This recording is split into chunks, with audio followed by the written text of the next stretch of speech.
Since 1992, the Woodridge Community Pantry has served Woodridge and surrounding communities by providing food and services to those in need. Our mission statement is twofold. The first part of it is to eradicate hunger, and that's our primary focus, is to make sure that no children and no adults go to bed hungry. The second part of our mission statement, though, is to help people help themselves.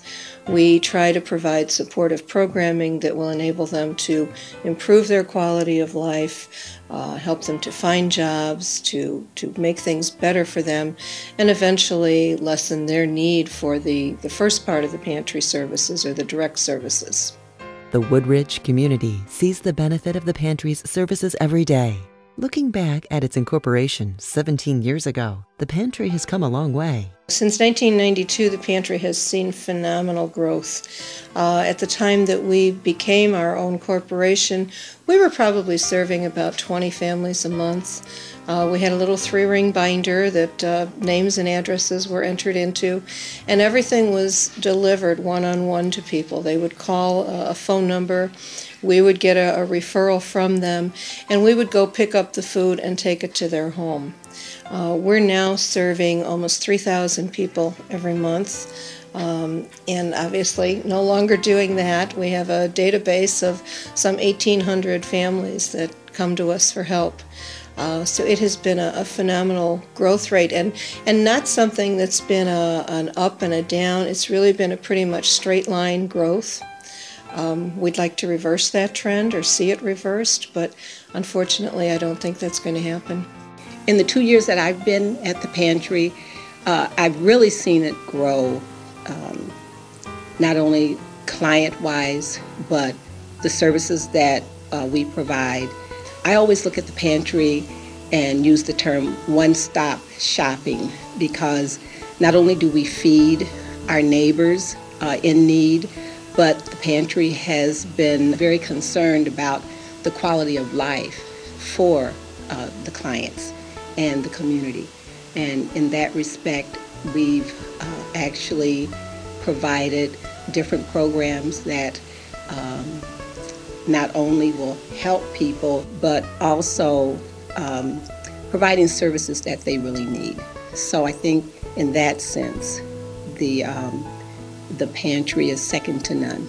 The pantry's dedication to the community has touched not only the lives of the clients served, but it has also touched the lives of the dedicated staff, volunteers, and sponsors. I think back the first time I realized that the waiting room was full and people were lining up around the building.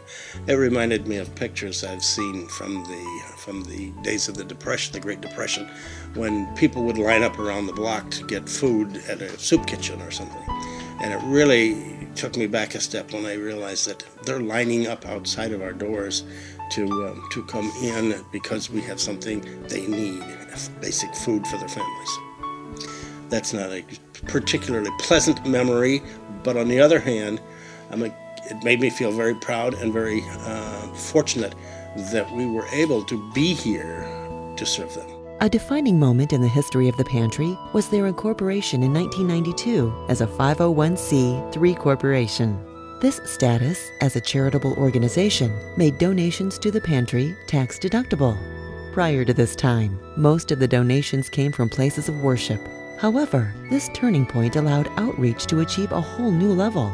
By 2002, the pantry was serving almost 150 households each month and was outgrowing the leased space. With encouragement from the village and the assistance of a community development block grant, a 3,000 square foot building was purchased in the Hobson Valley Industrial Park. This unit combined warehouse and office space and allowed for the addition of commercial freezers and refrigerators.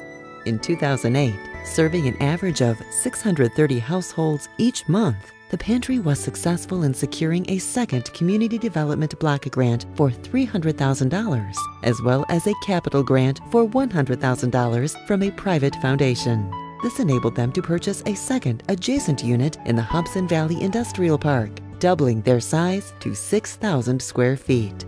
One of my favorite memories was when we received a capital grant shortly after we moved into our first unit in the industrial park, and we were able to actually get in and seal coat the floors and put in new racking and put in some additional lighting and get some office furniture and put up some partitions for client privacy. We shut down for a week and we reopened, and it was like a whole new facility, and the clients were delighted, and we were proud to be able to show them a pantry that was clean, that was well lit, that was sanitary, and that kept product well cared for, so that we gave them the best of what we could and not something that was a leftover or a less than good product.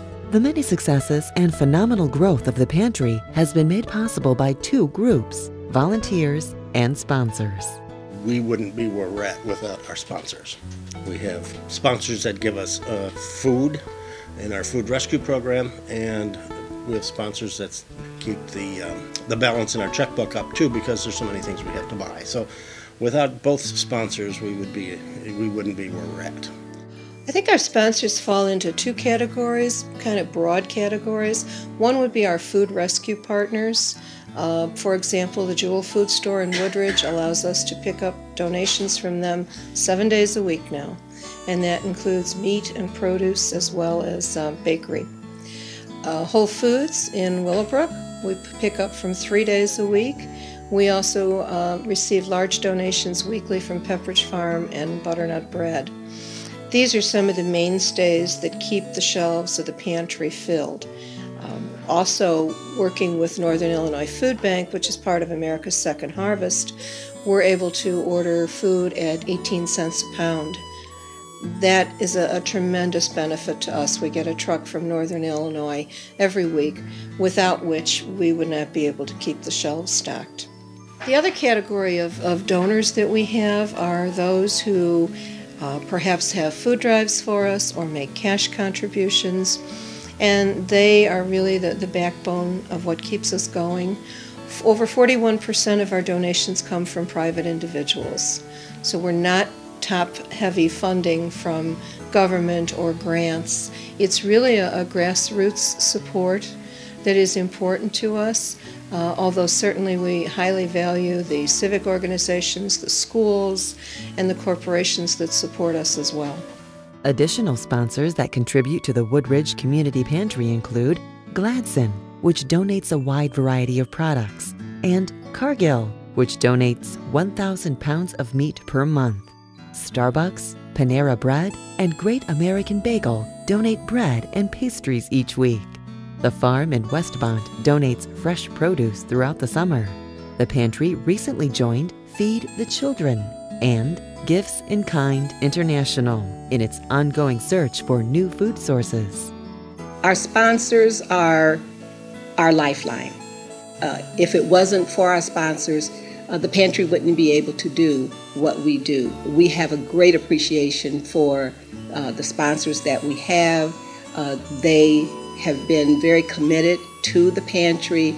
I can't say enough good about our sponsors, and not only are they providing what we need, they're always asking if we need more.